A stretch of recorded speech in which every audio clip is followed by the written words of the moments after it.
एक बार हम लोग आस्था और विश्वास के साथ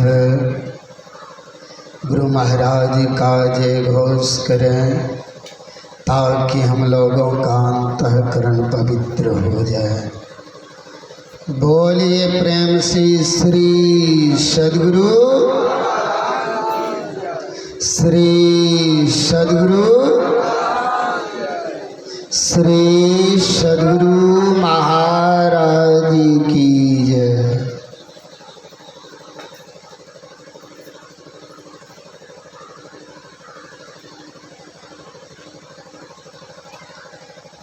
बंदा गुरुपद कंज कृपा सिंधो नर रूप हरि महामोहतम पुंज जासु वचन रवि करनी कर मेरा मुझ में कुछ नहीं जो कुछ है सब तोर तेरा तुझको सौंपते क्या लागेगा मोर। धन्य धन्य सद्गुरु सुखद महिमा कही न जाए जो कुछ कहूँ तुम्हारी कृपा मोते कछो न बसाए।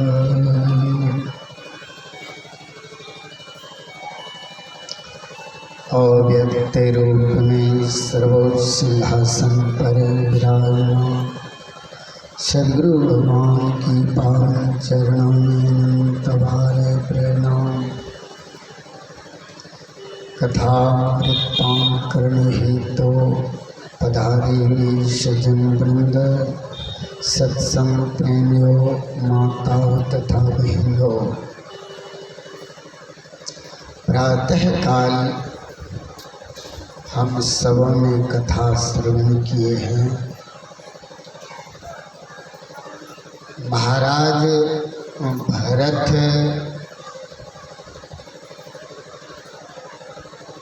को माँ काली ने रक्षा की। भद्रकाली के सामने जैसे महाराज को उपस्थित किया वैसे ही बलिदान देना प्रारंभ ही किया। कटर चलाने ही वाला था वैसे ही क्या हुए माता पत्थर की मूर्ति फोड़ करके प्रकट हो गई।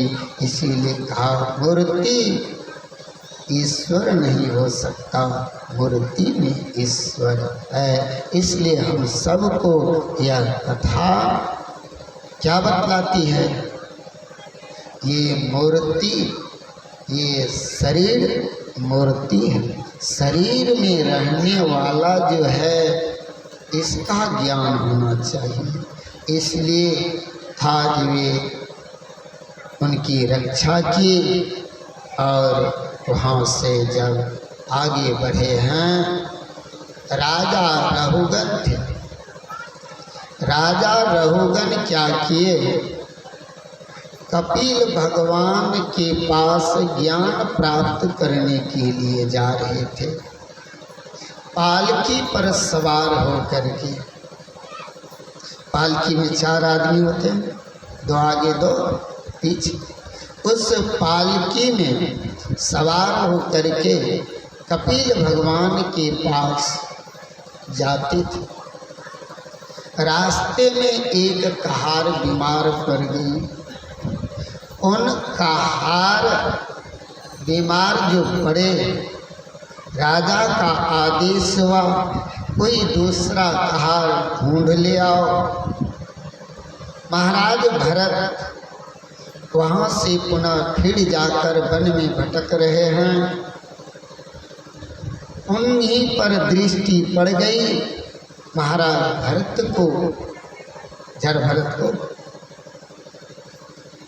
पकड़ करके ले आया और उसी पालकी में इसको जोत दिया, अर्थात उठाओ और चलो। लेकिन महाराज जो भरत थे, जड़ भरत, वे इस तरह से धरती पर पांव रखते थे जो एक भी चींटी मेरे द्वारा दबे नहीं, मेरे से किसी जीव को दुख नहीं हो, कष्ट नहीं हो, इस तरह से महाराज चलते थे, पग पग को रखते थे जो हमारे द्वारा किसी को कोई कष्ट, कोई प्राणी को दुख न हो। हम लोग तो आज केवल जन्मे हैं, दुख देने के लिए जन्मे हैं। आज कोई उपकार भला का कार्य नहीं, सब के सब तो अपकार में ही लगे रहते हैं, हमारे द्वारा अपकार हो जाए, लेकिन ऐसा नहीं करना चाहिए। यही सोच सोच कर वे पग को धरते थे और जैसे इनको उसमें जोत दिया पालकी में, वैसे वे देखते थे नीचे कहीं किसी जीव पर मेरा पांव तो न पड़ जाता है, मेरे द्वारा उसे दुख तो होना नहीं पड़ता है, तो उससे ऊपर नीचा पालकी हो जाते थे। तो महाराज रेहू गण को सिर में ठोकर लग जाता था, और जैसे ठोकर लगता था तो उसे दर्द होती, कष्ट होता। आज कहाड़ों से कहा, ये कहार किस तरह ले चलते हो, जरा अच्छी तरह से ले चलो। तीन पालकी में जो जुड़े हुए तीनों पाल जो कहार थे, वे कहार कहते हैं हमारे द्वारा कोई कष्ट नहीं हो रहा है, नए नए जो ये आए हुए हैं यही अटपटांग ढंग से चलता है, इसीलिए इन्हीं के द्वारा कष्ट हो रहा है। राजा रहुगण के मन में बड़ा क्रोध आया और क्रोध के मारे रहुगण ने जो नहीं कहना चाहिए था सो सब उनको कह दिया और कहते हैं, अरे मूर्ख, इतना तुम्हारा हट्टा कट्टा शरीर है और इतना हट्टा कट्टा शरीर लेकर के अब तू फिर भी इस तरह से करते हो, कायर की तरह चलते हो। अब जैसे कहा, जड़ भरत को रहा नहीं गया, जड़ भरत को रहा नहीं गया और जड़ भरत कहते हैं, जड़ भरत ये शरीर हट्टा कट्टा है, तुम्हारे बाप का अन्न खा करके नहीं न है, ये शरीर हट्टा कट्टा है, ये शरीर तो परमात्मा ने दिया है, परमात्मा ने काला बनाया, घोड़ा बनाया, नाटा बनाया, लंबा बनाया, जो कुछ भी बनाया सो परमात्मा ने बनाया है।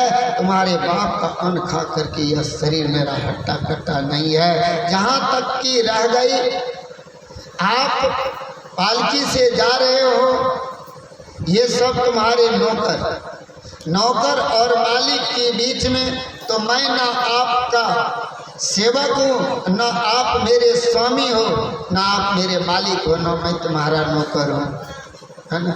दूसरी बात, आप अगर कहते हो जो मैं कपिल भगवान के पास जा रहा हूँ ज्ञान अर्जन करने के लिए, तो हे राजन इतना सीख लो, आज तक किसी के सिर पर बैठ करके ज्ञान को कोई नहीं प्राप्त किया है। अगर ज्ञान प्राप्त करना होता है तो उसके चरणों में नतमस्तक होकर ज्ञान प्राप्त करना चाहिए। और आप कपिल भगवान के पास जा रहे हैं, कपिल भगवान के पास जाते हैं ज्ञान प्राप्त करने के लिए, लेकिन इन सब के सिर पर बैठ करके, पालकी पर बैठ करके जब महाराज सुखदेव जी जब जन्म लिए थे, इस संसार में आए, माता के गर्भ से 12 वर्ष पर आए थे और आए सीधे वैकुंठ को ही चले गए थे। और वैकुंठ जब गए तो वैकुंठ से आज सारे वैकुंठ वासियों ने से धक्का दे करके नीचे गिरा दिया। कहा जाओ तुम निगरा हो, निगरा। कबीर साहब कहते हैं सगरा है सो भरी भरी पीवे, निगरा जात प्यासा। सगरा कहते हैं जो गुरु ज्ञान ले लिया उसे सगरा कहते हैं, और जो गुरु ज्ञान नहीं लिए हैं, दीक्षा मंत्र नहीं लिए, उसी को निगरा कहते हैं। निगरा जात प्यासा। और उसे नीचा धक्का दे करके गिरा दिया और आ गए अपने पिता वेद व्यास जी से कहा, पिताजी मुझे तो वैकुंठ में रहने नहीं दिया। और कहते हैं बेटा तुम अभी इस संसार में यथा 3 गुण के संग सगुण साकार में आए हो, इसके लिए पवित्र होने के लिए तो गुरु की आवश्यकता होती है। इसीलिए गुरु के बिना तुम्हें अब पुनः फिर वहाँ कोई स्थान नहीं हो सकता। इसीलिए जाओ गुरु बनाओ। तो गुरु बनाने के लिए वेद व्यास जी ने महाराज जनक जी के पास उनको भेजा। सामर्थ्य थे सुखदेव जी में जो कि वो आकाश मार्ग से भी जा सकते थे, लेकिन पिता वेद व्यास जी महाराज ने उनको रोक दिया। कहते हैं बेटा गुरु ज्ञान प्राप्त करने के लिए जा रहे हो तो क्या करना, तो गुरु ज्ञान प्राप्त करो, पैदल जाओ, पैदल। और पैदल जा कर के 7 दिनों तक महाराज के दरबार में खड़े रहे। महाराज जनक जी ने 7 दिनों तक उसे खड़े रहने के लिए कहा और 7 दिनों के बाद पुनः उसको मंगाया। अपने सिंहासन पर बैठे हुए महाराज जनक जी क्या करें, तो अपनी पत्नी सुनैना के कंधे पर हाथ दिए हुए और सिंहासन पर बैठे हैं। नीचे अग्नि थी, अग्नि में पैर रखे हुए थे महाराज जनक। जैसे महाराज जनक को देखा जो पत्नी के शरीर पर हाथ दिए हुए हैं, सुखदेव जी को बड़ी बुरा लगा। जो कहते हैं ये कहते हैं बड़े ज्ञानी हैं, गुरु बनाने के लिए भेजा, ये तो विषयी पुरुष की तरह देखो इस नारी के साथ किस तरह का व्यवहार कर रहे हैं। उसी समय उनकी दृष्टि नीचे की ओर पड़ गई। नीचे की ओर पड़ते ही वे कहते हैं जैसे देखा तो अग्नि में पैर दिए करके ही बैठे हुए हैं। अब इसको होश हुआ है इनके पास कुछ शक्तियाँ हैं, अगर शक्तियाँ ना होती तो आज अग्नि में पैर जल के राख हो जाता।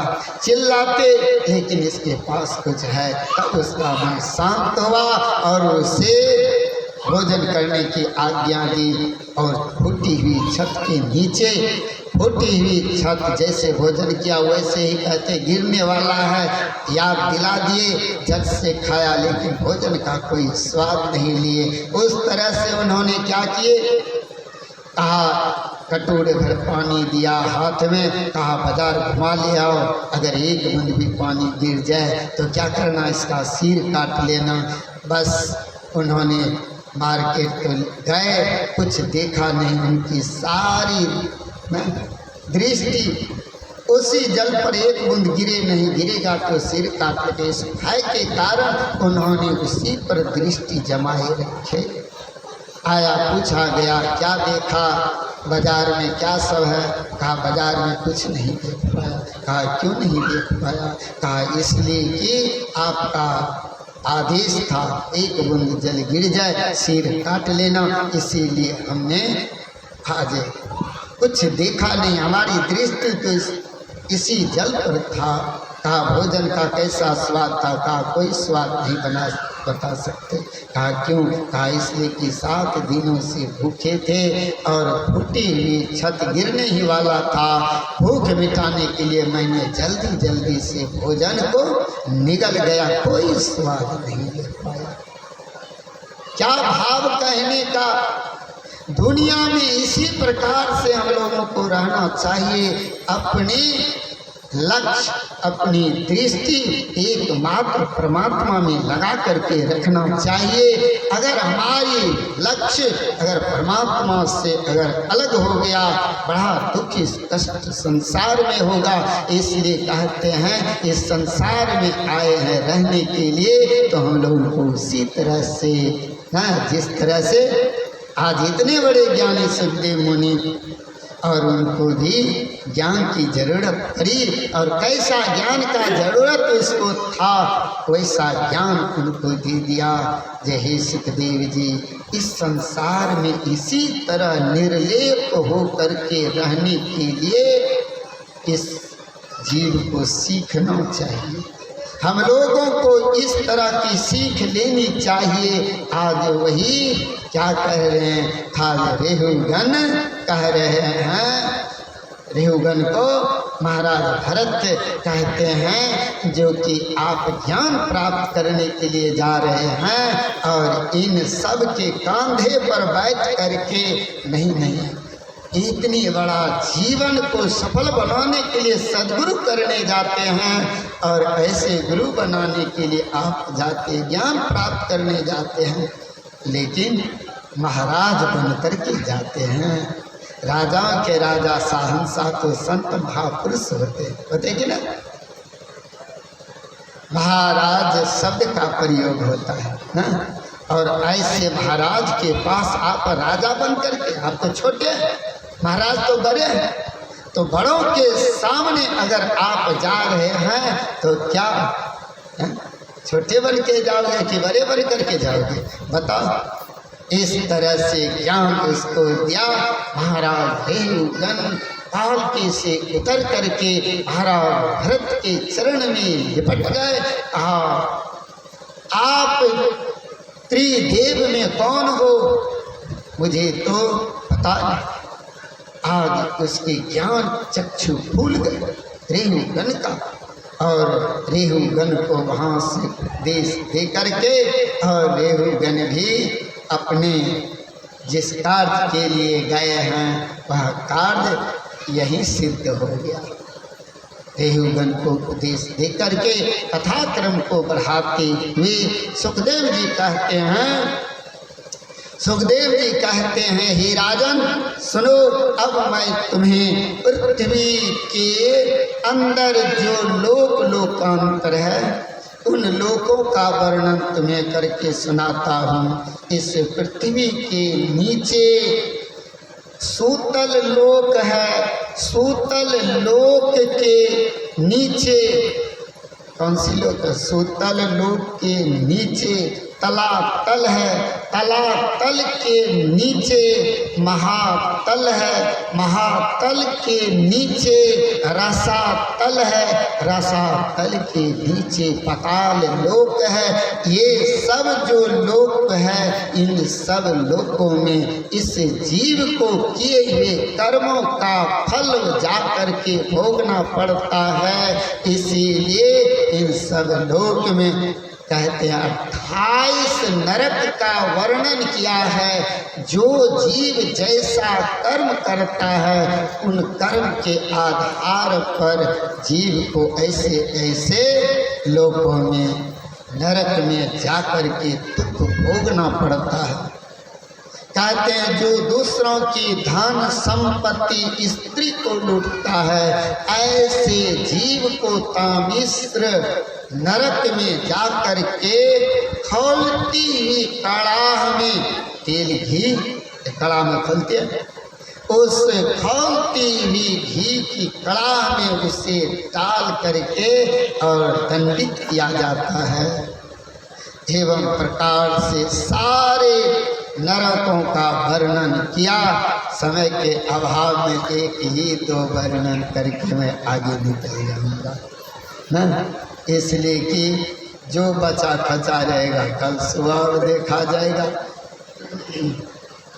इस तरह से नरक का वर्णन किया। जीव जैसा कर्म करता है वैसा भोग भोगता है, उसमें कहीं संदेह नहीं है। इस तरह से नरकों का वर्णन करते हुए कहते हैं जो कि हे राजन सुनो, ऐसे ऐसे इस पृथ्वी पर लोग होते हैं जो कि पाप कर्म जो करते हैं उसके लिए उसी तरह का लोक बना है, उसमें जाकर भोग भोगता है। कहते एक है, आप आजामिल नामक एक ब्राह्मण रहता था कानकुब्ज नगर में। कानकुब्ज नगर में आजामिल नामक एक ब्राह्मण रहता था। वे ब्राह्मण अति ही पवित्र स्वभाव के थे। पिता जब शुभ कर्म करते थे तो पिता की आज्ञा से वे अग्निहोत्र की लकड़ी लाने के लिए रोज जंगल जाया करते थे और शुभ कर्म करते थे। एक दिन पिता की आज्ञा से वे जंगल लकड़ी लाने के लिए चला गया। लकड़ी लाने के लिए गया। लकड़ी लाने के लिए जैसे गए, लकड़ी के गट्ठर सिर पर है और सिर पर लकड़ की गट्ठर है। रास्ते में एक वेश्या पुरुष के साथ वे विहार कर रहे थे। उन वेश्याओं की शरीर अर्धनग्न था। ऐसे अर्धनग्न अवस्था को देखकर धीरे धीरे उन्होंने उनके पास जाना प्रारंभ किया और वह गट्ठर जो था गट्ठर उनको पटक दिया और वे चले गए और जाते हैं और उन वेश्याओं के पास, उन वेश्याओं के साथ उन्होंने प्रेम कर बैठा। यहाँ तक कि शास्त्र में उन वेश्या से विवाह कर लिया और विवाह करके 10 संतान को उत्पन्न किया। अजाने 10 संतान को उत्पन्न किया और 10 संतान में से अब तो ये पापी बन गए। जो पुण्यात्मा था, ब्राह्मण कुल में जन्मा, लेकिन ब्राह्मण रह नहीं गया। कर्म से ब्राह्मण होता है, जाति से नहीं। परमात्मा जाति नहीं बनाया है, याद रख लीजिए। परमात्मा किसी भी शास्त्र का अध्ययन कीजिए, परमात्मा जाति नहीं बनाया है। परमात्मा ने क्या बनाया? देखिए, परमात्मा 84 लाख प्रकार के शरीर बनाया। इन शरीर 2 भाग, एक स्त्री दूसरा पुरुष, है ना? कल के प्रवचन में आप लोग सुने थे कि नहीं, कथा में? जो ब्रह्मा जी के 2 भाग हो गए, एक स्त्री और दूसरा पुरुष, वही मनु और शत्रुपा हुए। उन्हीं मनु और शत्रुपा से आज ये सृष्टि चली ना। इसलिए परमात्मा जाति नहीं बनाया है। परमात्मा इस तरह से उन्होंने ब्राह्मण कुल में, उच्च कुल में जन्मा, लेकिन ब्राह्मण नहीं रह गया। ब्रह्म जनाति ब्राह्मण, जो ब्रह्म को जानता है उसे ब्राह्मण कहते हैं, और जो ब्रह्म को नहीं जानता है उसको ब्राह्मण नहीं कहते हैं। जाति से ब्राह्मण, कर्म से ब्राह्मण होती है। जन्मते शूद्र न कर्मते ब्राह्मण, कर्म से आप ब्राह्मण हो। जन्म से सब शूद्र ही है, जन्म से सब शूद्र ही हैं, लेकिन कर्म से अगर आप कहें तो ही ब्राह्मण हो सकते हैं। इसलिए कर्म ब्राह्मण का अगर है तो ठीक है, अगर कर्म ब्राह्मण का नहीं है तो आप ब्राह्मण नहीं हैं। इसलिए उन्होंने ब्राह्मण कुल में जन्मा, लेकिन पाप कर्म करने के कारण आज ब्राह्मण नहीं रहा। रावण ब्राह्मण कुल में जन्मा, लेकिन रावण राक्षस कहलाते। शास्त्र में पढ़ते हैं कि नहीं, सब घर में रामायण गीता होंगे, पढ़िए। रावण को कोई ब्राह्मण नहीं कहते, राक्षस कहते, दुष्ट कहते, पापी कहते। ऐसे हमारा कर्म जो अगर पापमय हो गया है तो मैं ब्राह्मण नहीं रह गया ना, क्षत्रिय नहीं। कर्म से, कर्म के आधार पर जो जाति विभाजन किया गया है, लेकिन देखिए परमात्मा ने जो बनाया, चाहे इस देश के लोग हों, चाहे किसी भी देश के लोग हों, चाहे वह नीच वर्ण के हों या उच्च वर्ण के हों, लेकिन मनुष्य में देखा जाए, सभी प्राणियों को देख लीजिए, जो हमारा नाक जहाँ है, आँख जहाँ है, मुंह जहाँ पर है, वहीं पर सबका है। ऐसा नहीं मेरा आगे है तो आप लोगों को पीछे होगा, आप लोगों का आगे है तो हमारा पीछे होगा, ऐसी बात नहीं है। सबका एक ही स्थान पर नाक, मुंह, कान, हाथ, गोर, पैर आदि, चाहे जो भी हो, नीच ऊंच वर्ण जो भी हो, सबको एक ही स्थान पर परमात्मा ने बनाया। बनाया कि ना बनाया? इसलिए हम लोग भेदभाव क्यों करते हैं? अज्ञानता के कारण भेदभाव करते हैं। भेदभाव नहीं होनी चाहिए ना। हम सब के सब परमात्मा के हैं, परमात्मा हमारे हैं, वे सबके हैं और सब उनके हैं, इसलिए सबको भजन करना चाहिए। गुरु महाराज कहते हैं जितने मनुष्य तनधारी है प्रभु भक्ति कर सकते सभी, सब कोई भक्ति करके ऐसे ब्रह्म परमात्मा ईश्वर में जा मिले। इसके लिए उन्होंने क्या करते हैं, तो महाराज ना, अब ब्राह्मण तो रहे, 10 पुत्र उत्पन्न कर लिए अजामिल, और 10 पुत्र में से कुछ संस्कार जो पहले पूजा पाठ किया था तो संस्कार था, उन संस्कार उनको क्या करते थे, तो जब जब पुत्र हो गए तो विष्णु सहस्त्र उल्टा करके और नाम संस्कार करने के लिए जो भगवान का नाम होते थे, वे सब नाम अपने पुत्र का रखते जाते थे। वे सब नाम रखने लग गए, है ना, रखने लग, ये संस्कार। तब नाम सबसे छोटे पुत्र जो था उसका नाम नारायण रखा, उसका नाम नारायण रखा।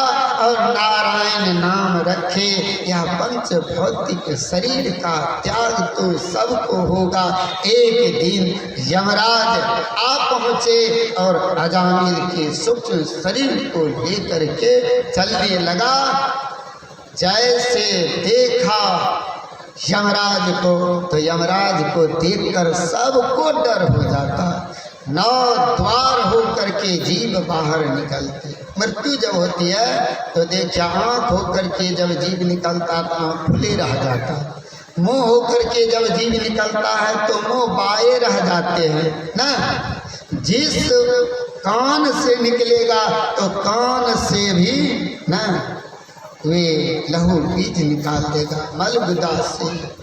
अर्थात जिस द्वार से निकल जाए उसको तो वे छिन्न भिन्न कर देते, करते कि ना। इस तरह से आज वे अजामिल को जैसे पकड़ने के लिए आया यमराज, जमराज उसी को पकड़ता है जो भागवत भजन नहीं करता है, जमराज उसी को पकड़ता है।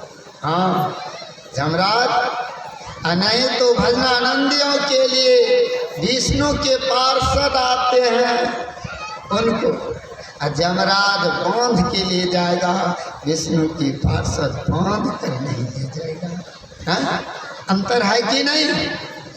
इसलिए आज उन्होंने भजन का त्याग किया था। जमराज पहुँचे, जमराज पहुँच करके कहते हैं, रे पापी, तूने बहुत बड़ा पाप कर्म किया है, दूसरों की स्त्री का धन का तूने हरण किया है, तुम्हें तो ऐसे नरक में ले जाकर के तुम्हें अपने किए हुए कर्मों का भोग तुम्हें भोगवाऊंगा। चलो। डर के मारे उन्होंने रक्षा के लिए अपने पुत्र में जो मोह था, आसक्ति थी, छोटे पुत्र में उन्हीं पुत्र को उन्होंने बुलाने के लिए कहते नारायण नारायण।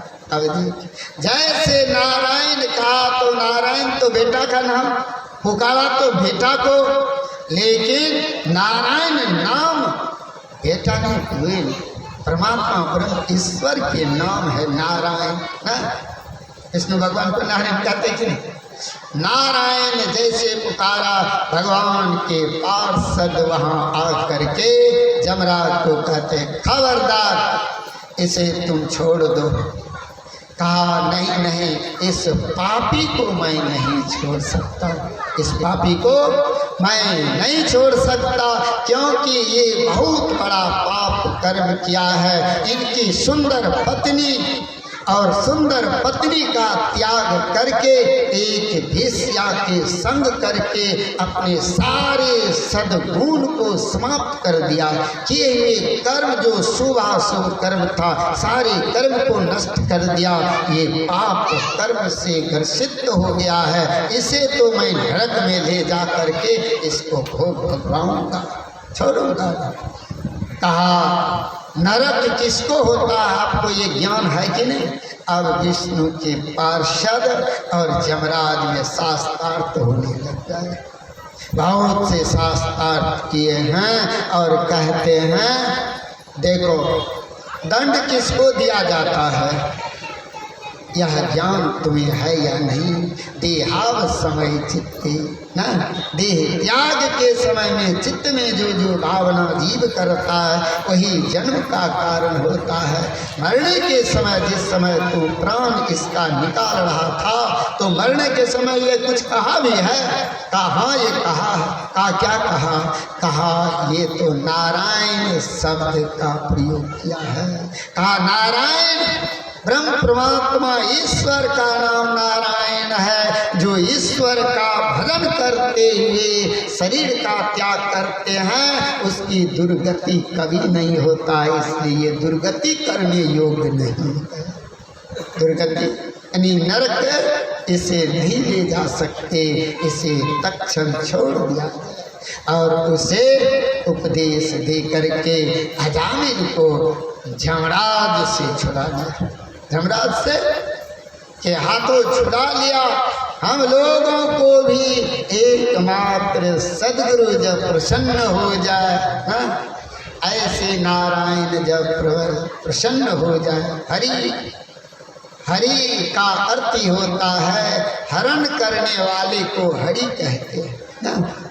हमारे दुख को जो हरण करे वह हरि है। हमारे दुख को हरण करने वाले सद्गुरु महाराज ही हरि है। गुरु महाराज कहते हैं गुरु हरि चरण में प्रीति हो, युग काल क्या करे, कछवी की दृष्टि दृष्टि हो, जंजाल क्या करे।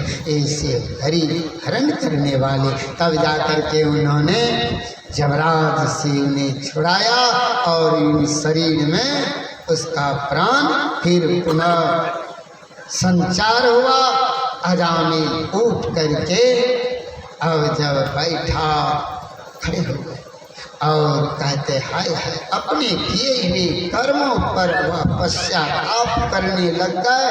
कहते हैं हाय हाय, मैंने कितने ऊंच कुल में जन्म लिया, ब्राह्मण पद पाया और आज मैंने एकमात्र वेश्या के गमन से आज मेरी ऐसी दुर्गति हुई है। इसलिए ऐसी दुर्गति से अगर बचाया तो आज एक ब्रह्म परमात्मा ईश्वर ने ही बचाया। इसीलिए जो मेरा उपकार करे उसकी सेवा करना चाहिए कि नहीं? परमात्मा सबसे बड़े उपकारक होते हैं। हमारा उपकार करने वाले, पल पल की रक्षा करने वाले परमात्मा होते हैं। ऐसे परमात्मा को कभी भूलना नहीं चाहिए। जीव तो माया मोह में आकर के ऐसे ब्रह्म परमात्मा ईश्वर को भूल जाते हैं, लेकिन कहते हैं अभागे। इसलिए तो कबीर साहब ने भजन में गा दिया, ओढ़ले राम नाम चदरिया रे अभागा मन रे अभागा मन, नहीं लग तो विषय बैरिया रे अभागा मन रे अभागा मन। राम नाम चादर ओढ़ने के लिए कहते हैं, जो विषय रूपी ना तुम्हें कोई भी बियार नहीं लगेगा, हवा बियार नहीं लगेगा, अर्थात तो दुख नहीं होगा। जैसे चादर ओढ़ करके जाड़ा को ठग लेते हैं कि ना, वैसे राम नाम की चादर जो जीव ओढ़ लिया है तो ऐसे विषय वासना को ठग लोगे, दुर्गति से बच जाओगे। इसलिए दुर्गति से बचना है तो यही चादर ओढ़ करके रहना होगा। इस तरह से उन्होंने कहा, हाय मेरी आज दुर्गति से ब्रह्म परमात्मा ईश्वर ने बचा लिया, अब मैं उसी का भजन करूँगा। और उन्होंने दास पुत्र और पत्नी का त्याग करके और वन को चला गया और तप करने लग गए। महाराज देखिए, आज अजामिल भगवान का भजन करने के सबका त्याग कर, जो पत्नी पुत्र में वह सुख को पाया, अंत में वह सुख उनको जब दुख पहुंचाया, उन दुख को जो परमात्मा ने दूर कर दिया, और फिर वह जब तक जीवन बचेगा तब तक के लिए उन्होंने संकल्प ले लिया। कहते हे परमात्मा ईश्वर, अब जब तक मेरे घट में प्राण रहेगा तब तक यह श्वास केवल आपके सिवा दूसरे का नाम नहीं लेगा। हम लोगों को भी जब तक श्वास है तब तक परमात्मा को नहीं भूलना चाहिए। कबीर साहब ने कहा, श्वास श्वास में नाम सुमिर ले, ओ जाने कल की जगत में खबर नहीं पल की। प्रत्येक श्वास में हम लोगों को परमात्मा का याद करना चाहिए। याद के बिना दया नहीं होगी। जब तक आप याद नहीं करेंगे तो याद का जो उल्टा नहीं विपरीतार्थक क्या होता है, याद का उल्टा दया होती है ना। याद या कर दो, उलट दीजिए तो दो या कर दया हो जाए। जब तक आप जीव अगर याद नहीं करेंगे परमात्मा का, तब तक परमात्मा का भी दया आपके ऊपर नहीं होगी। इसे दया के पात्र बनने के लिए सदैव याद रखना चाहिए। हमारे गुरु महाराज ने पदावली में भजन में लिखते हैं, श्री सद्गुरु की सार शिक्षा याद रखनी चाहिए, अति अटल श्रद्धा प्रेम से गुरु भक्ति करनी चाहिए। अगर मुक्ति पाना चाहते हैं तो भक्ति अवश्य कीजिए, और जब मुक्ति से किसी को कोई सरोकार ना हो तो भक्ति तो मुक्ति के लिए ही होता है, इसलिए भक्ति छोड़ दो। क्या चाहते हैं विचार करके आप कर लीजिए। सभी कोई सुख चाहते, दुख कोई नहीं चाहते। इसलिए जो जो बंधा हुआ है सबको निर्बंध दशा प्राप्त करने की इच्छा होती है। हम जीव हैं, इसलिए जीव सब बंधन में है। कौन चाहेगा हम बंधन में पड़े रहे? कौन चाहेगा? कौन दुख चाहेगा? सभी सुख चाहते हैं। इसलिए सबको चाहिए जो बंधन मुक्त दशा को प्राप्त हो, इसके लिए सद्गुरु की आवश्यकता है। भगवान का भजन अति आवश्यक है, इसलिए भजन में लग जाएंगे। आज अजामिल ने सबका त्याग करके और सबका त्याग करते हुए उन्होंने भजन के लिए वन को निकल गए हैं। और कथा क्रम को आगे बढ़ाते हुए सुखदेव जी ने कहा, हे राजन सुनो, एक समय की बात है। प्रजापति दक्ष को एक बार ब्रह्मा जी ने कहा, बेटा तुमने प्रजा की वृद्धि करो, प्रजा की वृद्धि करो। और प्रजा की वृद्धि करने के लिए जैसे कहा तो पिता की बात को मान करके उन्होंने प्रजा की वृद्धि करना प्रारंभ कर दी। उन्होंने एक बार में 1000 पुत्र को उत्पन्न किया। उत्पन्न हुए तो सारे पुत्र कहने लग गए, हमारे पिता ने हमें तप के द्वारा हम सबको प्रसन्न किए, यदि उत्पन्न किए, जन्म दिए। हमें भी क्या करना चाहिए?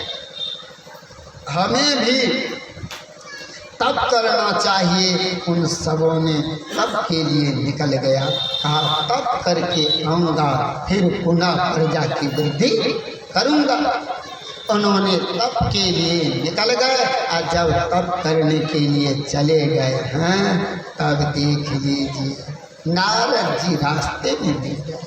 नारद जी रास्ते में मिल गए और नारद जी कहते हैं, तुम लोग कहाँ जा रहे हो? 1000 पुत्र जो प्रजापति ने उत्पन्न किया, एक बार में सब एक जैसा ही था। एक जैसा होने के कारण उनका नाम सबों का एक ही नाम रखा, हरियस्सो। समझ में?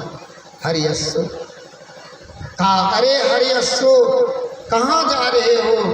कहा तप करने के लिए। कहा तप करके क्या करोगे?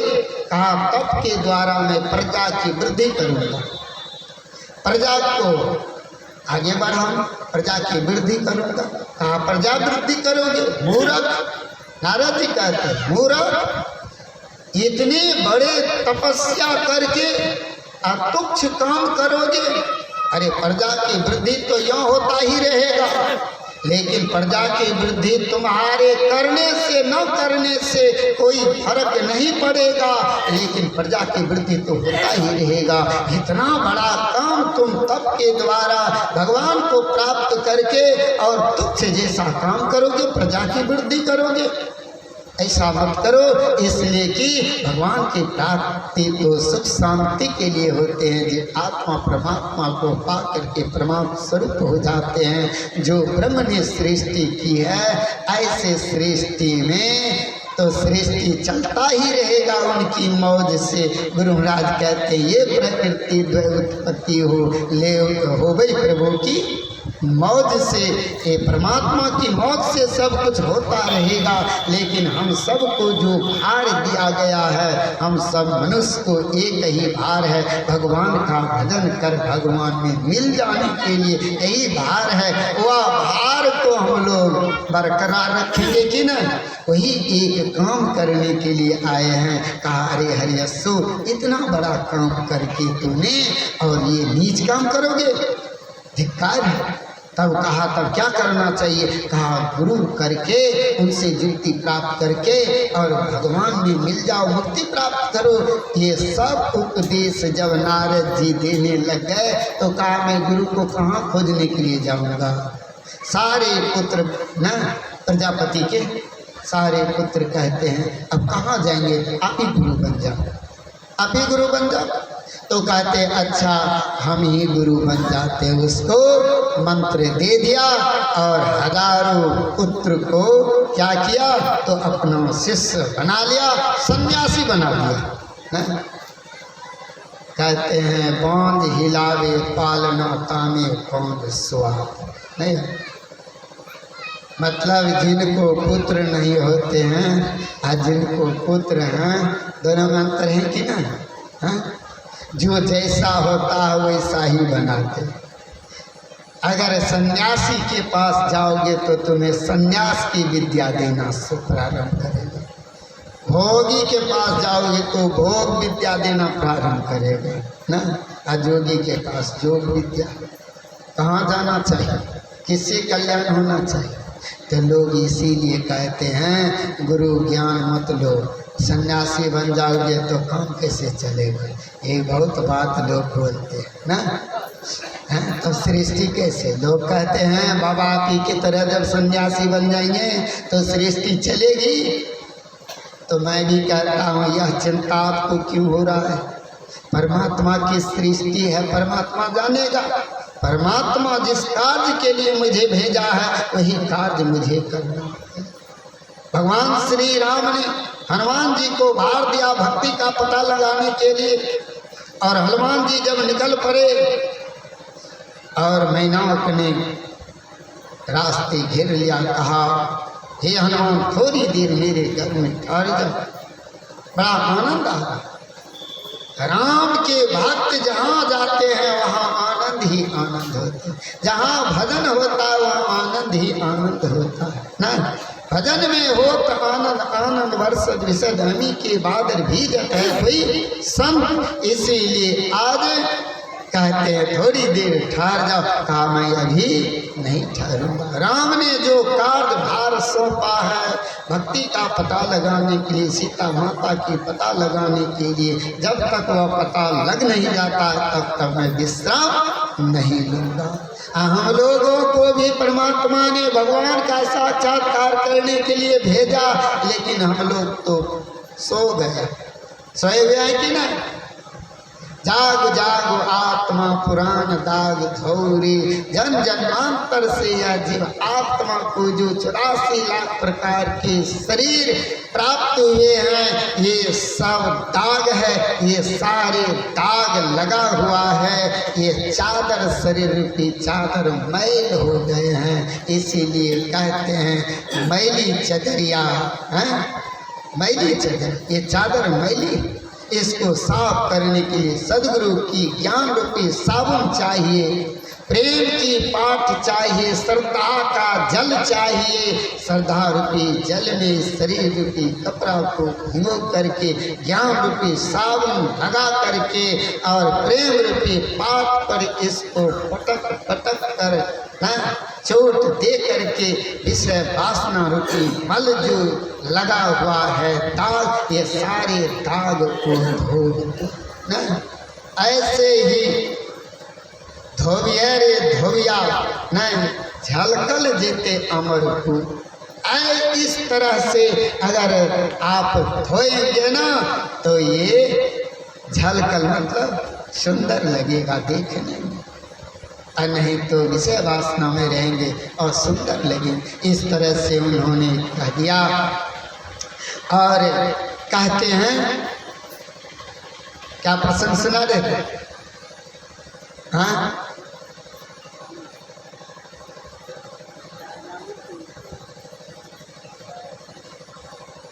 आप लोग को बीच बीच में ना कष्ट नहीं कीजिएगा, याद के लिए याद भी रखना चाहिए ना। इसलिए आज प्रजापति के प्रसंग सुना रहे थे, अजामिल की नहीं है। इसलिए प्रजापति जो नारद जी ज्ञान दे रहे हैं, सारे पुत्रों को प्रजापति की पुत्रों को सन्यासी बना दिए, यही प्रसंग सुना, याद रखना चाहिए ना। तो सन्यास शाम को हरे हरियसो, यही संसार का काम करने के लिए भजन नहीं होता है, भगवान से मिलने के लिए होता है। सबको सन्यासी बना दिया। और फिर पुनः उन्होंने जब देखा जो बहुत दिन हो गए मेरे पुत्र गए हैं तब करने के लिए, अभी तक लौट करके नहीं आया, तो फिर उन्होंने 1000 प्रजापति पुत्र को उत्पन्न किया दोबारा। अब फिर वे सब पुत्र क्या करते हैं तो कहते हैं मेरे भाई गए हैं तब करने के लिए, हम सब भी तब करने के लिए। वे हजारों पुत्र फिर पुनः निकल गए तब करने के लिए। पुनः फिर नारद जी पहुंच गए और नारद जी पहुंच कर कहते अरे उन सब का नाम एक ही जैसा मुंह होने के कारण उसका नाम अवलास रखा। अवलास। अरे अवलास कहाँ जा रहे हो? कहा मैं भाई की तरह पूर्वत तप करने के लिए बन जा रहा हूँ, तप करके आऊँगा फिर पुनः प्रजा की वृद्धि करूँगा। कहा अच्छा मूर्ख, तुम्हारे भाई तप करके भगवान की प्राप्ति कर भगवान में मिल गया, अब तू क्या कर रहे हो? तू भी उसी की तरह संन्यास बन जा, गारहस्थ धर्म मत अपनाओ। नारद जी उनको भी उपदेश दे करके सारे को संन्यास बना दिया। ये लोग भी अब भाई की तरह वन में संन्यास जीवन व्यतीत कर रहे हैं। अब प्रजापति एक दिन मुंह लटकाए बैठे हुए हैं, अब प्रजा की वृद्धि कर ही नहीं रहे। ब्रह्मा जी को बड़ा सोच हुआ, मेरा बेटा अब प्रजा की वृद्धि नहीं कर रहे हैं, क्या बात है? जाकर के पूछते हैं। गए ब्रह्मा जी प्रजापति को कहते बेटा अब प्रजा की वृद्धि करना बंद क्यों कर दिया? क्यों कर दिया? प्रजा की वृद्धि क्यों नहीं हो रहा? कहते हैं पिताश्री क्या करूं प्रजा की वृद्धि करके? अरे मेरे पीछे तो नारद पड़े हुए हैं, जितने पुत्र को मैं उत्पन्न करता जाता हूँ सबको उन्होंने सन्यासी बनाते जा रहे हैं, सन्यासी बनाते जा रहे हैं। अब मैं पुत्र को उत्पन्न करके क्या करूँगा? तब ब्रह्मा जी ने कहा अच्छा ये बात है। कहा हाँ। कहा अच्छा तो बेटा को सन्यासी बना देता है, अब तू बेटा उत्पन्न करना छोड़ दो, अब तू पुत्री का उत्पन्न करो। अब देखिए ब्रह्मा जी ने क्या कहा, अब तो पुत्री का उत्पन्न करो। तब ब्रह्मा जी की वचन सुनकर प्रजापति के मन कुछ शांत हुआ। अच्छा ठीक कहते हैं, बेटा को न सन्यासी बना देगा, अब बेटी उत्पन्न करेंगे तब उसको तो नहीं बनाएगा। चलो उन्होंने फिर 60 कन्या को उत्पन्न किया। प्रजापति 60 कन्या को उत्पन्न किया और 60 कन्या हुई तो कन्या 60 कन्या को उत्पन्न कर उनको यथा योग सबको विवाह किया, सबका विवाह किया। इन्हीं 60 कन्या से ये संसार भर गया, है ना? संसार भर गया। देखिए 10 कन्या का विवाह यानी पुत्री, 10 कन्या का विवाह धर्म के साथ करवाया। 13 कन्या का विवाह कश्यप ऋषि के साथ करवाया। 27 पुत्री का विवाह चंद्रमा से कराया। 2 पुत्री का विवाह भूत से करवाया। 2 पुत्री का विवाह अंगिरा ऋषि से करवाया और 2 पुत्री का विवाह कृषासुर के साथ किया। 4 पुत्री का विवाह पक्ष कश्यप के साथ किया। यही 60 कन्याओं से सारा संसार भर गया। 13 कन्या जो 13 कन्या थी तो 13 कन्या में से ध्यान से सुनिएगा ना, 13 कन्या में जो 2 पुत्री थी, एक का नाम दीति और दूसरा का नाम अदिति था। समझ गए? 13 कन्या किसके साथ विवाह किया था? 13 कन्या का विवाह अभी गए न। 13 कन्या किसको ब्याह था? किसके साथ? कश्यप ऋषि। हाँ, याद नहीं रखते हैं कश्यप ऋषि। तो 13 में से जो 2 थी, एक का नाम दीति और दूसरा का नाम अदिति। दीति और अदिति, दीति से देववंश, अदिति से ना कहते हैं राक्षस। दोनों से वंश चला है। अदिति के द्वारा देव वंश चला, अदिति से देव वंश चला, अदिति से दैत्य, यही दो वंश चले हैं ना, वंश चले हैं। तो अदिति के द्वारा जो देव वंश चला है, अदिति अपने उदर से 12 पुत्र को जन्म दिया। इसने अदिति 12 पुत्र को जन्म दिया। पहला का नाम व्यवश्याम था, दूसरा का रीमा, तीसरा का पूषा, त्वष्ठा, सविता, भाग, धाता, वरुण, मित, इंद्र, मन, विधाता, ये दीति के ही वंश। दीति के वंश से एक कन्या का जन्म हुआ। ये तो अदिति के सुने। अब दीति के वंश से जो एक कन्या मैंने बेटी पुत्री का जो जन्म हुआ, पुत्री का जन्म हुआ, उसका नाम था रचना। उसका नाम था रचना। रचना का जो विवाह हुआ सो अदिति के पुत्र जो त्वष्ठा था, उन त्वष्ठा से किया। समझ गए? त्वष्ठा ने रचना के गर्भ से, अब रचना और त्वष्ठा में विवाह हो गया। एक दीति और उधर से अदिति के पुत्र, अदिति के ना इधर पुत्री ना, दोनों में विवाह हो गया। अब देख लीजिए, रचना के गर्भ से 2 बालक हुआ। रचना के गर्भ से 2 बालक, उसका नाम था विश्वरूप और दूसरा का नाम था सन्निवेश। एक का नाम विश्वरूप और दूसरा का नाम सन्निवेश। यही दोनों कहते हे राजन, परीक्षित कहते हे राजन, इसी तरह से देवताओं के गुरु जो थे सो देवताओं के गुरु बृहस्पति जी थे। बृहस्पति जी, एक दिन बृहस्पति जी ने क्या किया, तो बृहस्पति जी देवताओं के सभा में गए ना। देवताओं से दैत्य लोग ने स्वर्ग छीन लिया था। देवता से दैत्य लोग स्वर्ग को छीन लिया था।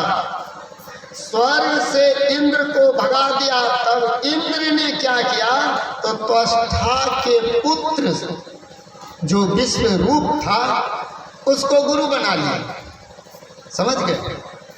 उसको गुरु बनाया और गुरु की कृपा से स्वर्ग पर उन्होंने धावा बोल करके सारे राक्षसों को भगा दिया।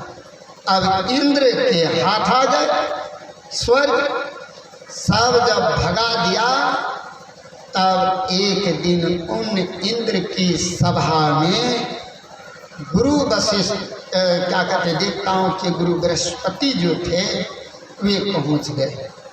और पहुंचे, उनका तो आदर हो रहा था। इनका इंद्र का आदर हो रहा था, लेकिन उसी बीच गुरु बृहस्पति पहुंच गए। जिन गुरु की कृपा से आज स्वर्ग की सत्ता प्राप्त हुआ, आज वही गुरु जब पहुंचे हैं इंद्र के पास, अब इंद्र क्या करते हैं, तो गुरु को प्रणाम नहीं किया। मद पा करके उन्होंने, पद पा करके इतना मद उनको उत्पन्न हो गया, इतना, तब जा करके कहते हैं अच्छा ये गुरु को अभी आना चाहिए था क्या, अभी इतने सब के सब हमें आदर कर रहे हैं, स्वागत में लगे हैं। अगर पीछे आते ये सब नहीं रहते तो अकेले में रहते तो गुरु को मैं प्रणाम भी कर लेता, लेकिन अभी तो ये मेरे सामने आए हैं, मैं अब इतनी को छोड़कर गुरु को प्रणाम करने कैसे जाऊं। इंद्र को भ्रम हो। अब देखें, आज गुरु बृहस्पति के मन में बड़ा खेद हो, खेद जो मेरा शिष्य मेरा अनादर किया, मेरे जाने पर मुझे प्रणाम तक भी नहीं किया। बड़ा दुख हुआ और उन्होंने रुष्ट हो करके लौट गए और वे शुक्राचार्य जो दैत्य के गुरु थे, देवगुरु बृहस्पति जी और दैत्य गुरु शुक्राचार्य, जो देवयानी के विवाह की गई है शुक्राचार्य से, या था शुक्राचार्य दैत्य गुरु है। अब उन्होंने यह सोचा, जो इंद्र सोचने लगे, जो अब कहीं ये शुक्राचार्य से मिल न जाए। अब उन्होंने गुरु को ढूंढने के लिए निकल गए, क्योंकि गुरु रुष्ट हो। अरे गुरु प्रसन्न था तो स्वर्ग की साम्राज्य प्राप्त हुआ, और गुरु रुष्ट हो जाए तो स्वर्ग की भी सम्राट छीन गए। देख ली।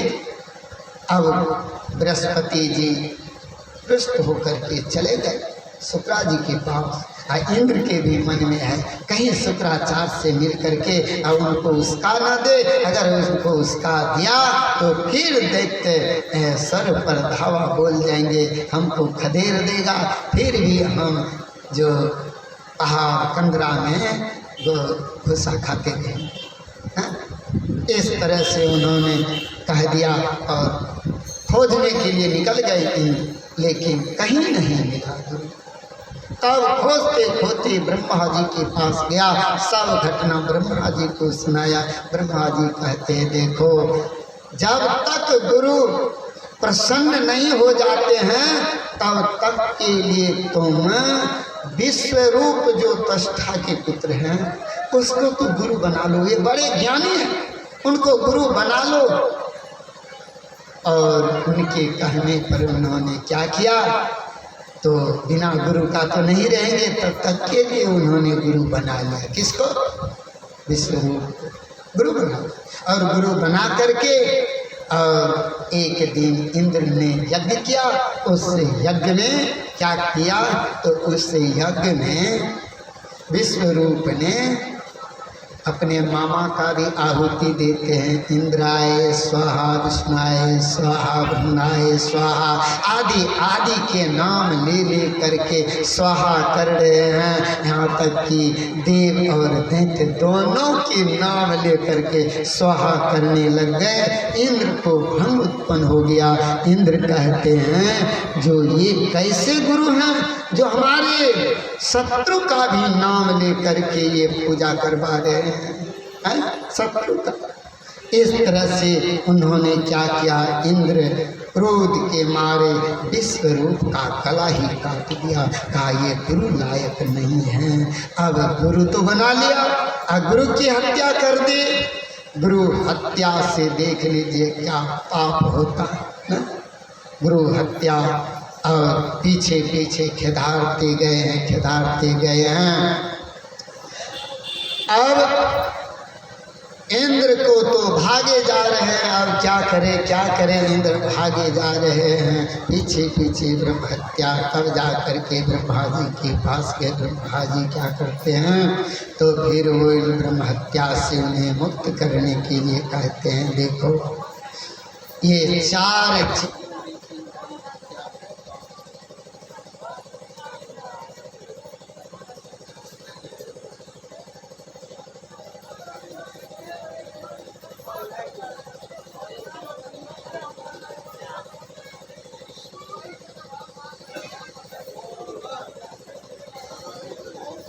राजा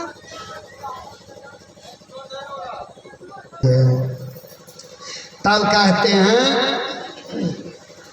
ब्रह्म हत्या चार जगह, तो चार जगह बांटने के लिए कहते हैं। 1/4 भाग पृथ्वी को दे दिया, 1/4 भाग वृक्ष को दिया, 1/4 भाग जल को दिया। कितने हो गए हैं? धरती को, वृक्ष को, जल को और 1/4 भाग स्त्री को दे दिया। ये जब दिया, ये चारों कहने लग गए, कहते हैं पृथ्वी कहती है 1/4 भाग जो मुझे दिया है, मैं इन पाप को तब स्वीकार करूँगा जो मेरे अंदर जितने भी लोग मिट्टी खोद खोद करके ले जाए, वे गड्ढा अपने धीरे धीरे भर जाए। अगर ऐसा जब वचन दोगे तभी मैं स्वीकार करूँगा, नहीं तो नहीं। तब कहा ये मस्तो देख लिए ज़मीन से कितना मट्टी खोद कर हम लोग ले जाते हैं, लेकिन धीरे धीरे वह भर जाता है। कहा जल कहती है अगर हमारे से कितना हो जल लोग ले जाए, लेकिन हमें जल की अभाव नहीं हो। कहा ये मस्तो कितना हो जल हम लोग निकाल लें कुआं से, लेकिन अभाव नहीं होता है। सरोवर से घटता है, नदी से नहीं घटता है। और कहते हैं वृक्ष को, कहा वृक्ष ना, वृक्ष कहते हैं वे हम तब स्वीकार करेंगे हमारी डल्ली जो कोई काटते हैं तो वे पुनः उग जाए। तो कहा ये मस्त, तब वे डल्ली काट देते हैं तो बगल से निकल जाते हैं। इन तरह से और स्त्री कहा जो हम तब आपको स्वीकार करेंगे, मेरे पास मेरे पति आवे तो संतुष्ट होकर मेरे पास से जाए, तभी मैं स्वीकार कर सकता हूँ। ये चारों को चारों प्रदान ये मस्तों करके प्रदान कर दिया। और करते हुए तब ये क्या करते हैं, तो ये पूर्ण समझ गए। अब इंद्र इन से मुक्त हुए हैं।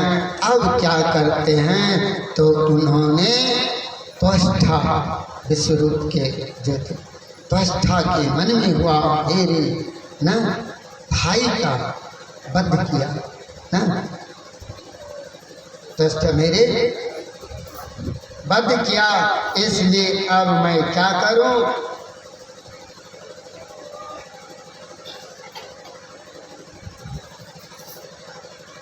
तब जाकर के उन्होंने एक यज्ञ का अनुष्ठान किया। और उस यज्ञ के अनुष्ठान यज्ञ नारायण प्रकट हुए हैं, यज्ञ नारायण प्रकट हुए हैं। और उससे क्या होते हैं, तो कहते उसी यज्ञ कुंड से एक बालक का जन्म हुआ, जो बालक कहते हैं वे ही वृकासुर कहलाया है ना। वे ही ऐसे वृकासुर हुए। और वृकासुर इतने बड़े राक्षस दैत्य हुए जिसका वर्णन है, लेकिन वे धर्मपरायण थे। हाँ, धर्मपरायण। ये सब जब उत्पन्न हुए हैं, तब देखिए इंद्र क्या करते हैं। फिर इंद्र पर राज्य पर धावा बोल गए, स्वर्ग छीन लिया, इंद्र को फिर भगा दिए हैं। अब ये राज्य करने लग गए। तब एक दिन इंद्र के मन में हुआ अब हम सब तो फिर धक्का खा रहे हैं, क्या करना चाहिए। इधर तो शुक्राचार्य को उसका दिया, गुरु बृहस्पति ने उसका दिया, और वे सारे दैत्य धावा बोल गए स्वर्ग पर, और सबको स्वर्ग से खदार दिया। अब दैत्य का राज्य फिर स्वर्ग पर हो गया है। और हो गया इधर का सुर जब जन्म लिए हैं, तो ये बड़े ही है ना, अब इतने बड़े वीर बलवान थे। अब जो कश्यप ऋषि की पत्नी जो दीति थी, एक दिन कश्यप ऋषि के पास जाकर के कहते हैं जो आप इतने बड़े योग्य के हों, इतने बड़े योग्य के हों, और मेरे सारे पुत्र मारे जा रहे हैं, सारे पुत्र मारे जा रहे हैं, हम क्या करें। तब आप वचन दीजिए। तब कहते हैं अच्छा मैं आपको एक नियम, 1 वर्ष के लिए व्रत करो। 1 वर्ष के लिए व्रत करने के लिए उन्होंने सब नियम बतला दिया। और सब नियम बतलाने के लिए कहा इस तरह के अगर व्रत का पालन कर लोगे तभी तो तुम्हारा, है ना, तुम्हारा जो है इंद्र को मारने वाला पुत्र जन्म लेगा। अगर ये व्रत में अगर थोड़ी सी भंग हो गई तो ये इंद्र को मारने वाला नहीं जन्म लेगा, वह उसका मित्र बन जाएगा। कहा मैं सारी व्रत नियम का पालन करूंगी। नियम बतला दिया। शाम काल में क्या करना है, शाम काल में जो शयन नहीं करना है, भोजन नहीं करना है, नियम व्रत सब बना दिए। जूठे मुँह सोना नहीं है। एक दिन दीदी ने क्या की तो भूखे मुँह मतलब भोजन कर ली और झूठे मुँह सो गए। इंद्र उनकी रक्षा में था। कब इसका नियम भंग होगा तो मैं माता के घर में प्रवेश कर जाऊंगा और गर्भ में जो बालक पल रहे हैं उसका वध मैं कर दूंगा। ये इंद्र तो यही प्रतीक्षा में थे। माता का ये नियम भंग हुआ। इंद्र प्रवेश कर गए। इंद्र जब प्रवेश कर गए हैं तो ये बालक जो था गर्भ में उनको 7 टुकड़ा किया। और 7 टुकड़ा किया। वही 7 के 7 के वही 49 हो गए। वही 49 क्या हो गए हैं, 49 मरुदगण कहलाए हैं। यही 49 चले मरुदगण 49। यही 49 को साथ में लेकर के इंद्र चले गए हैं। इधर वृत्तासुर का तो पराक्रम बढ़ता जा रहा है। अब वृत्तासुर कैसे मरेगा। फिर देवराज इंद्र चले गए ब्रह्मा के पास। ब्रह्मा भी कहते अभी हम लोगों के पास में वह सामर्थ्य नहीं है। ये सामर्थ्य तब होगा जाओ, वृत्तासुर वैसे नहीं मरेगा। कहा कैसे। अब कहा जाओ दधीची मुनि के पास। दधीची मुनि से कहना जो आप हड्डी मुझे प्रदान कर दे।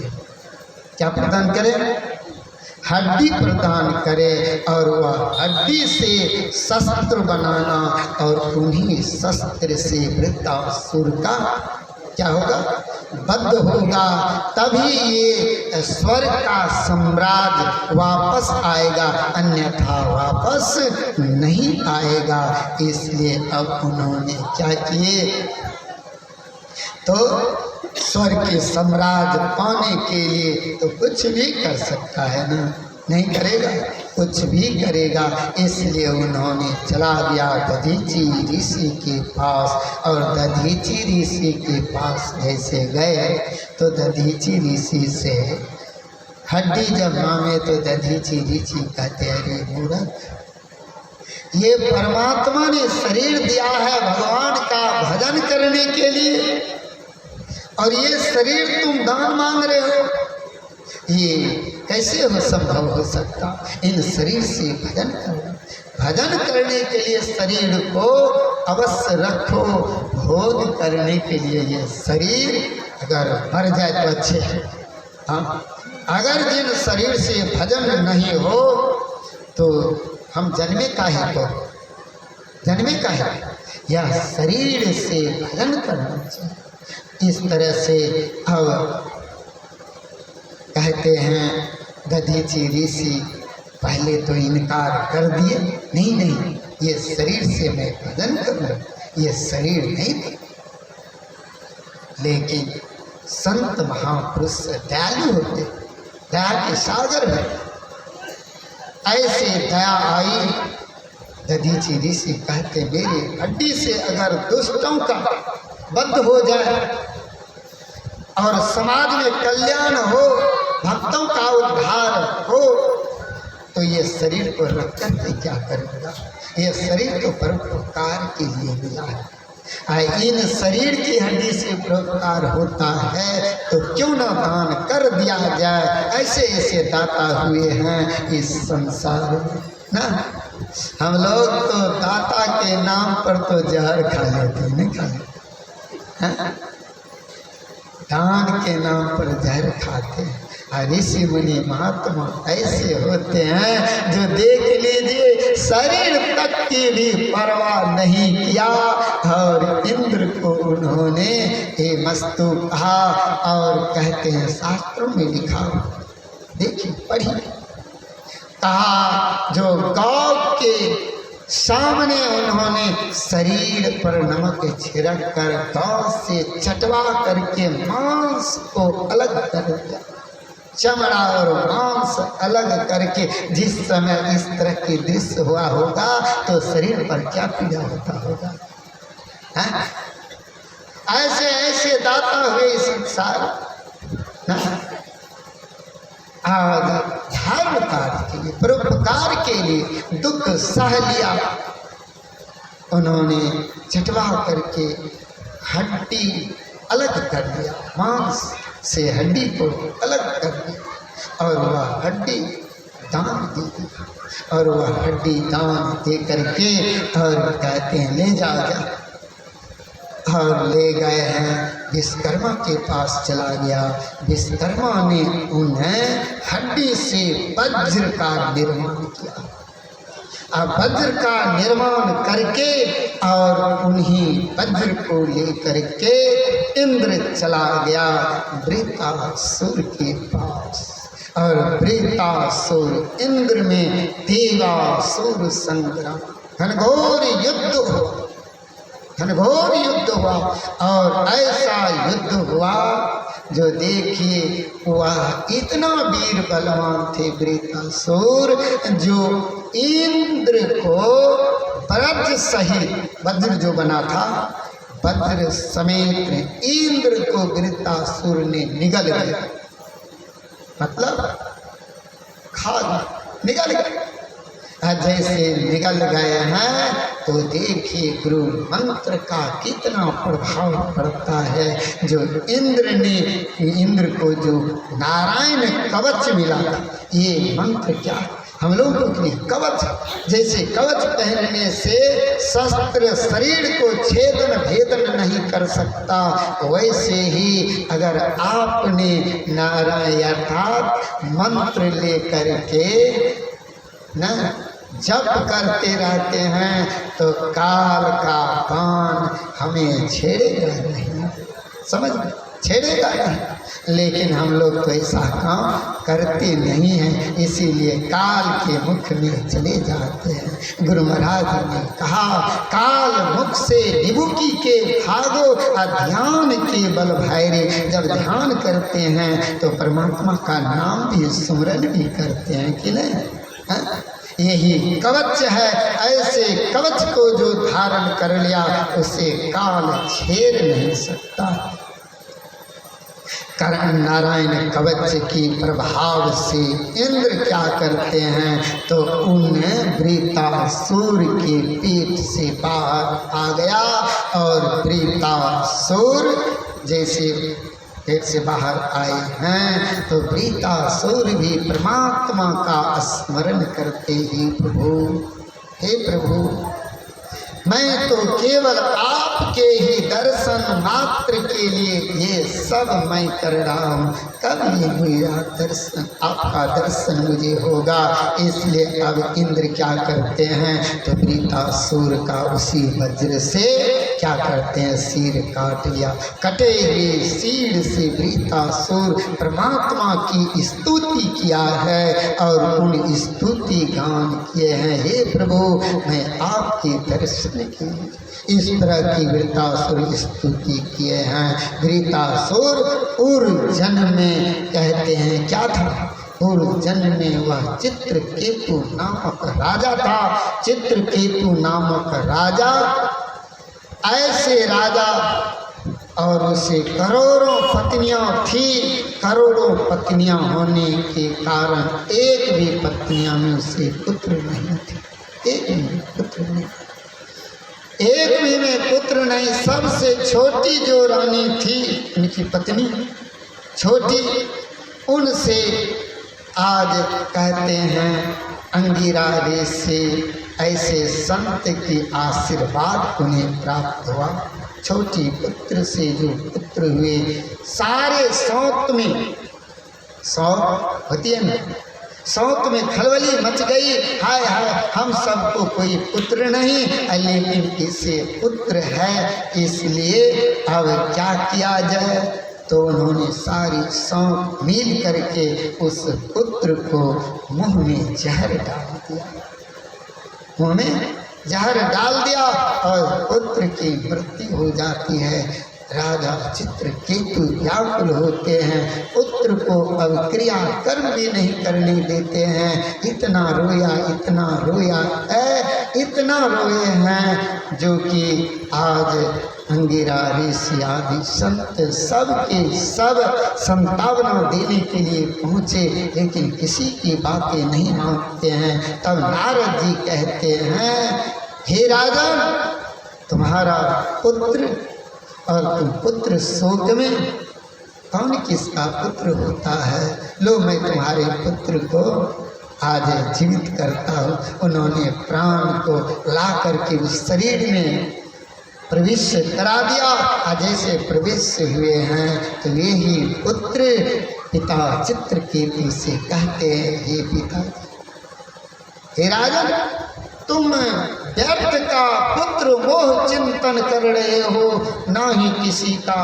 कोई पुत्र है, ना ही कोई किसी का पिता है। ये संसार केवल स्वार्थ के वशीभूत है, इसीलिए सुर नर मुनि की सब रीति, स्वार्थ लाग करे सब प्रीति, सब स्वार्थ के वशीभूत है। इसीलिए हे राजन, तू भगवान का भजन कर, भगवान के भजन करके भगवान में अपने को समर्पित कर दो। भगवान के सिवा तुम्हारा कोई नहीं है। ऐसा सद्ज्ञान पुत्र के द्वारा पाकर के चित्रकेतु के मन में बड़ा ही क्षोभ हुआ। इस तरह से पुत्र मोह से आज वे मुक्त हुए हैं चित्रकेतु। और वे ही चित्रकेतु एक दिन आकाश मार्ग से जा रहे थे और भगवान शिव शंकर और माता पार्वती बैठी हुई थी। माता पार्वती के गोद में अब देखिए भगवान शिव शंकर बैठे। अब पति पत्नी था, क्या बात थी, हैं? कोई बात तो नहीं होना चाहिए, लेकिन महाराज चित्रकेतु ने जो देखा, इस दृश्य को चित्रकेतु के मन में हुआ जो कि हाय है, इसको भगवान कहेंगे, ये भगवान है, इनकी ऐसी दुर्दशा जो ये पत्नी अरे नारी में आ सकता है। इस तरह से जीवन बिताने वाले को भगवान कौन कहेगा। इस तरह से बड़ा क्रोध हुआ। माता पार्वती क्रोध होकर के श्राप दे दी। कहते हैं, मूर्ख, मेरा बेटा होकर के और मेरी ही निंदा तुम करते हो। माँ बाप की निंदा जब पुत्र करे तो ये ही राक्षस हो जाते हैं। माता पिता कैसा भी हो, लेकिन पुत्र के लिए निंदा के पात्र नहीं होते हैं, याद रखना। माता पिता कैसा भी क्यों न हो, लेकिन पुत्र के लिए निंदा के पात्र नहीं होते। इसलिए माता पिता के निंदा पुत्र को नहीं करना चाहिए। कहा, अरे मूर्ख, तू मेरे भी पुत्र होकर के मेरा निंदा करता जा, तू राक्षस हो जा। वे ही चित्रकेतु इस जन्म में वृत्तासुर हुए हैं, लेकिन आज वही वृत्तासुर, कितना संस्कार था, संस्कार भरा पड़ा, आज वही संस्कार उसे भगवान का याद दिलाए। समझ, वही भगवान का याद दिलाए हैं, इसीलिए आज वृत्तासुर मुक्त हुए हैं। इस तरह से हम लोगों को भी भजन के द्वारा भगवान का साक्षात्कार क्या करना चाहिए कि ना, भजन के द्वारा भगवान का साक्षात्कार करना चाहिए। इसलिए हम सब इस संसार में आए हैं। ये राक्षस हमारी मनोवृत्ति अर्थात मन में जो विकार हैं, ये सारे विकार ही क्या है जानते हैं? यही राक्षस है। इन सारे राक्षसों से अगर आप छुटकारा पाना चाहते हैं तो क्या करना होगा? भगवान का भजन, उनकी शरण लेना होगा। इसलिए उनकी शरण में जा करके सद्युक्ति प्राप्त करके हम लोगों का कल्याण अपना कर लेना चाहिए। देखिए आज आप लोगों से मैं एक कहूँगा, आज थोड़ी कथा में आधा घंटा जो समय का न आज समय थोड़ा बढ़ कर के किया गया है, लेकिन इसके लिए मैं क्षमा मांगता हूँ। इसलिए कि समय से कथा होनी चाहिए। समय कथा का हो गया है। मैं शुरुआत तो जैसे हो गया, लेकिन मैं अब 5:30 बजे तक ही कथा कहूँगा। इसलिए आप लोग हमें जब तक न तो मैं अपनी वाणी में कहीं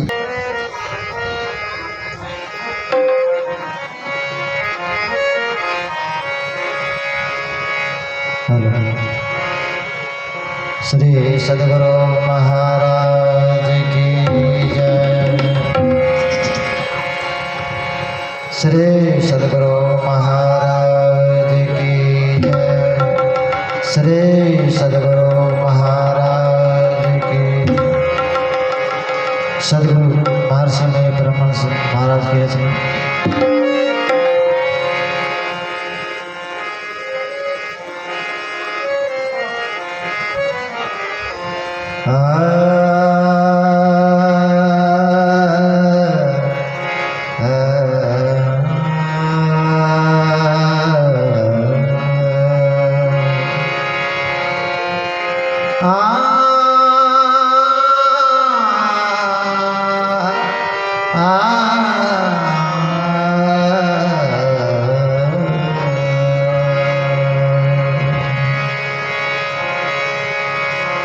बिना गुरु की कृपा पाए,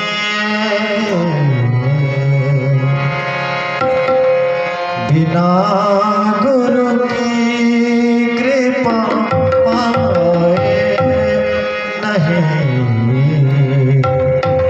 जीवन उधारा है। बिना गुरु की कृपा पाए नहीं जीवन उधारा है। बिना गुरु की कृपा पाए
नहीं जीवन उधारा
श्री आरती कुंज बिहारी की